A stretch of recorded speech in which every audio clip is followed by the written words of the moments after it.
appointments of all the election commissioners shall be done not by just the government alone, but by a committee consisting of the Prime Minister, leader of opposition or leader of the largest opposition party, plus Chief Justice of India. Similar to the selection committee for the CBI director. नमस्कार, मैं हूं Ranjit Jha. Supreme court ने चुनाव आयोग और अडानी पर ऐसा फैसला सुनाया है जिसके बाद मोदी सत्ता हिल गई है। सरकार अब बुरी तरीके से उलझती हुई नजर आ रही है। दरअसल अडानी मामले पर सील बंद लिफाफा में कमेटी बनाने का सुझाव देने वाली मोदी सरकार और चुनाव आयोग पर अपने ही मनमाने फैसले थोपने वाली यह सरकार बुरी तरीके से उलझ गई है। अब मामला है क्या? सुप्रीम कोर्ट ने साफ तौर पर दोनों मामलों में ऐसे डिसीजन लिए हैं जिससे मोदी सरकार की अकड़ और पकड़ दोनों ढीली पड़ गई, दोनों टूट गई है। अडानी मामले में सुप्रीम कोर्ट ने कोर्ट कमेटी बना दी है और इसमें ऐसे लोगों को रखा गया है जो अपने विधा के मास्टर हैं। वहीं दूसरी तरफ चुनाव आयुक्त की नियुक्ति कैसे हो, इस पर लगातार विवेचना चल रही थी। सुप्रीम कोर्ट ने फाइनली तय किया कि जब तक इस पर कोई ठोस कानून संसद से नहीं बन जाता है तब तक सीजेआई की कमेटी, उसमें पीएम भी होंगे, लीडर ऑफ अपोजिशन भी होंगी, सब मिलकर तय करेंगे कि चुनाव आयुक्त कौन होगा, न कि सरकार अपना मनमाना फैसला चुनाव आयोग पर थोप देगी। ऐसा नहीं चलेगा। ये दो फैसले मील के पत्थर के तौर पर देखे जा रहे हैं। जब से चीफ जस्टिस डीवाई चंद्रचूड़ ने सुप्रीम कोर्ट की कमान अपने हाथ में ली है तब से मोदी सरकार मुश्किलों में घिरती नजर आ रही है। उनके हर एक अनैतिक कार्यों पर सुप्रीम कोर्ट का डंडा हथौड़ा चल पड़ता है और ऐसे में इससे बीजेपी सरकार बौखलाई हुई नजर आ रही है। तो सबसे पहले जरा देखते हैं कि अडानी प्रकरण पर क्या फैसला हुआ, कमेटी में कौन कौन से लोग हैं। वहीं दूसरी तरफ देखेंगे चुनाव आयोग को लेकर अदालत ने क्या बेजोड़ फैसला सुनाया है। इसे सुप्रीम कोर्ट का मास्टर स्ट्रोक भी कहा जा रहा है। अब जरा देखिए अपने स्क्रीन पर, आज तक ने जानकारी दी है अडानी मामले में सुप्रीम कोर्ट के फैसले को लेकर। अडानी हिंडनबर्ग केस में सुप्रीम कोर्ट ने बनाई एक्सपर्ट कमेटी, सेबी को भी इसमें शामिल किया गया है। सेबी को 2 महीने में जांच रिपोर्ट सौंपने का आदेश। अडानी हिंडनबर्ग केस में जांच के लिए सुप्रीम कोर्ट ने एक्सपर्ट कमेटी के गठन का आदेश दिया है। कोर्ट द्वारा बनाई गई कमेटी की अध्यक्षता रिटायर्ड जस्टिस एएम सप्रे करेंगे। इतना ही नहीं, सुप्रीम कोर्ट ने आदेश दिया है कि सेबी इस मामले में जांच जारी रखेगी और 2 महीने में अपनी रिपोर्ट सौंपेगी और पैरेलल में सेबी जो जांच कर रही है उसे भी सुप्रीम कोर्ट मॉनिटर करेगा। कोर्ट देखेगा कि सेबी की जांच किस दिशा में जा रही है। वहीं इन्होंने जो एक्सपर्ट कमेटी कोर्ट की बनाई है उसकी जांच जो है किस दिशा में जा रही है। हालांकि गौतम अडानी का भी ट्वीट आया है, उन्हें लग रहा है कि सच्चाई सामने आएगी। बहुत अच्छी बात है, अच्छा फैसला हुआ है। अब अडानी इस मामले में चुप रहते तो लोगों को लगता है कि गौतम अडानी परेशान हो गए हैं।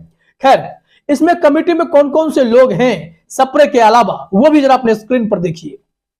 सुप्रीम कोर्ट ने हिंडनबर्ग रिपोर्ट मामले में जांच के लिए 6 सदस्यीय एक्सपर्ट कमेटी का गठन किया। इस कमेटी में रिटायर्ड जस्टिस एएम सप्रे के अलावा O P Bhatt, justice K P Devdatt, K V Kamath, N Nilekani, Somasekhar Sundaresan शामिल हैं। इन सब के नाम है। ये लोग करते क्या है वो भी हम आपको बताते हैं। इनकी क्या प्रोफाइल रही है और क्यों इस विधा में वो मास्टर है, कैसे अडानी की जांच करेंगे, तो इनके बारे में भी थोड़ा थोड़ा हम आपको जानकारी दे रहे हैं। उसके लिए भी आप अपने स्क्रीन पर आज तक की यह खबर देखिए। एएम सप्रे के बारे में जो जानकारी है देखिए। अभय मनोहर सप्रे उनका नाम है। साल 1978 में बार काउंसिल में एडवोकेट के तौर पर रजिस्ट्रेशन कराया था। मध्य प्रदेश हाई कोर्ट में प्रैक्टिस करने के बाद 99 में उन्हें एमपी हाई कोर्ट में एडिशनल जज के पद पर नियुक्त किया गया था। वे राजस्थान, छत्तीसगढ़ और मणिपुर हाई कोर्ट में भी जज रहे हैं।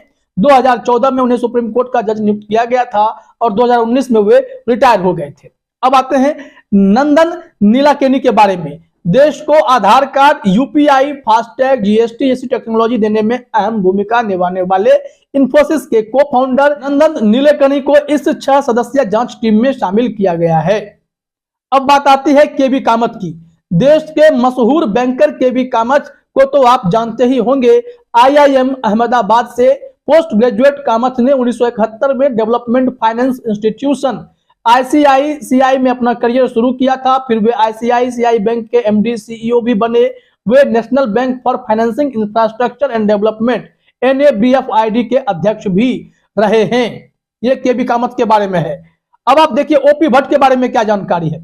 ओम प्रकाश भट्ट एक भारतीय बैंकर हैं और जून 2006 से 31 मार्च 2011 तक भारतीय स्टेट बैंक के अध्यक्ष रहे थे।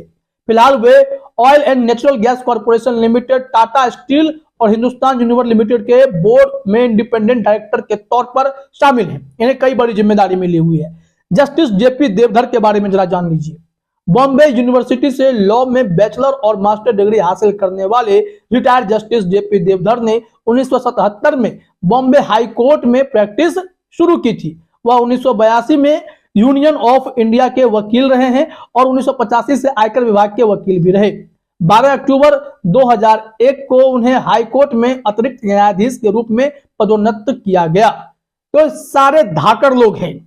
अंतिम नाम देख लीजिए आप, सोमाशेखरन सुंदरेसेन। एडवोकेट सोमशेखर सुंदरेसेन ने वाणिज्यिक कानून में विशेषज्ञता हासिल की है, एक्सपर्ट हैं।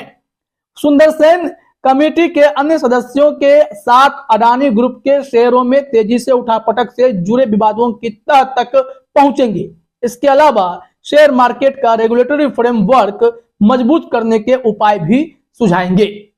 यह तो हो गया अडानी से जुड़ा मामला और इसमें जो एक्सपर्ट कमेटी बनी है उससे जुड़े लोग ये फैसले लेंगे और बताएंगे कि अडानी हिंडनबर्ग की रिपोर्ट, इसमें क्या कनेक्शन है, क्या हिंडनबर्ग की रिपोर्ट में सच्चाई है, या फिर जिस तरीके से सेबी काम कर रही है, शेयर मार्केट को रेगुलेट करती है, क्या उसमें कोई कमी है, यह सब पता लगाया जाएगा और सुप्रीम कोर्ट इसको मॉनिटर करेगा।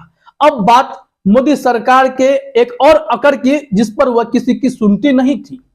सुप्रीम कोर्ट ने अब चुनाव आयुक्त की नियुक्ति को लेकर जो बड़ा कदम उठाया है उसके बाद तो मानिए कि सत्ताधीशों को सांप सूंघने वाली है। दैनिक भास्कर की खबर आप अपने स्क्रीन पर देखिए, इसमें क्या जानकारी दी गई है। हेडलाइन में ही है, चुनाव आयुक्त को पीएम नेता विपक्ष सीजेआई का पैनल चुनेगा। सुप्रीम कोर्ट बोला ये नियुक्तियां सीबीआई डायरेक्टर की तरह हो, पहले सरकार ही तय करती थी। इसमें खबर में क्या है वो भी देख लीजिए। मुख्य चुनाव आयुक्त और चुनाव आयुक्तों की नियुक्ति पर सुप्रीम कोर्ट ने गुरुवार को ऐतिहासिक फैसला सुनाया। कोर्ट ने आदेश दिया कि पीएम लोकसभा में नेता प्रतिपक्ष और सीजेआई का पैनल इनकी नियुक्ति करेगा। पहले सिर्फ केंद्र सरकार इनका चयन करती थी। कि 5 सदस्यीय बेंच ने कहा कि यह कमेटी नामों की सिफारिश राष्ट्रपति को करेगी और राष्ट्रपति इस पर मुहर लगाएंगे। उच्च न्यायालय ने अपने आदेश में साफ कहा कि यह प्रोसेस तब तक लागू रहेगी जब तक संसद चुनाव आयुक्तों की नियुक्ति को लेकर कोई कानून नहीं बना लेती है। सुप्रीम कोर्ट ने अपने फैसले में कहा कि यह चयन प्रक्रिया सीबीआई डायरेक्टर के तर्ज पर होनी चाहिए। साथ ही साथ कई महत्वपूर्ण सुझाव भी सुप्रीम कोर्ट से चुनाव आयोग को लेकर आए। पहले भी सुप्रीम कोर्ट इस मामले में कह चुका है कि चुनाव आयोग के पास बहुत पावर है लेकिन चुनाव आयोग कमजोर दिखाई पड़ता है। चुनाव आयुक्त ऐसा होना चाहिए जो प्रधानमंत्री पर भी एक्शन ले सके, हिचके नहीं कार्रवाई करने से। उन्हें टीएन शेषन की याद आई थी। अब ऐसे में जब चुनाव आयुक्त की नियुक्ति को लेकर सरकार की मनमानी बढ़ रही थी तब यह फैसला आना कहीं ना कहीं मोदी सत्ता की नींद उड़ाने के लिए काफी है। चुनाव आयोग में चुनाव आयुक्त की नियुक्ति को लेकर सुप्रीम कोर्ट की जो बेंच थी उसमें जस्टिस केएम जोसेफ ने जो प्रतिक्रिया दी है वो बेहद महत्वपूर्ण है। वो जरा अपने स्क्रीन पर आप देखिए। इसमें बताया गया है कि जस्टिस केएम जोसेफ ने कहा कि लोकतंत्र को बनाए रखने के लिए चुनाव प्रक्रिया की निष्पक्षता बनाए रखी जानी चाहिए, नहीं तो इसके अच्छे परिणाम नहीं होंगे। उन्होंने कहा कि वोट की ताकत सुप्रीम है, इससे मजबूत पार्टियां भी सत्ता हार सकती हैं, इसलिए इलेक्शन कमीशन का स्वतंत्र होना जरूरी है। यह भी जरूरी है कि अपनी ड्यूटी संविधान के प्रावधानों के मुताबिक और कोर्ट के आदेशों के आधार पर निष्पक्ष रूप से कानून के दायरे में रहकर निभाए। यह सबसे महत्वपूर्ण टिप्पणी है। तो चुनाव आयोग पर और अडानी पर, इन दोनों मामले में जिस तरीके से सुप्रीम कोर्ट ने अपना स्टैंड लिया है वह मास्टर स्ट्रोक है, काबिले तारीफ है। और ऐसे में मोदी सत्ता की नींद उड़ने वाली है। अब देखना होगा कि मोदी शाह की जोड़ी इस मामले में कौन सा तिक्रम लगाते हैं और चुनाव आयोग पर अपनी पकड़ बनाते हैं। संभव नहीं है क्योंकि इस बार सुप्रीम कोर्ट की दखलंदाजी होगी, क्योंकि इस बार नेता विपक्ष की भी दखलंदाजी होगी और सिर्फ प्रधानमंत्री मोदी की भी उसमें दखलंदाजी होगी। तो यह बड़ा फैसला है, देश हित में लिया गया फैसला है। इंतजार कीजिए इसके असर का। फिलहाल आप सभी का हमसे जुड़ने के लिए बहुत बहुत धन्यवाद।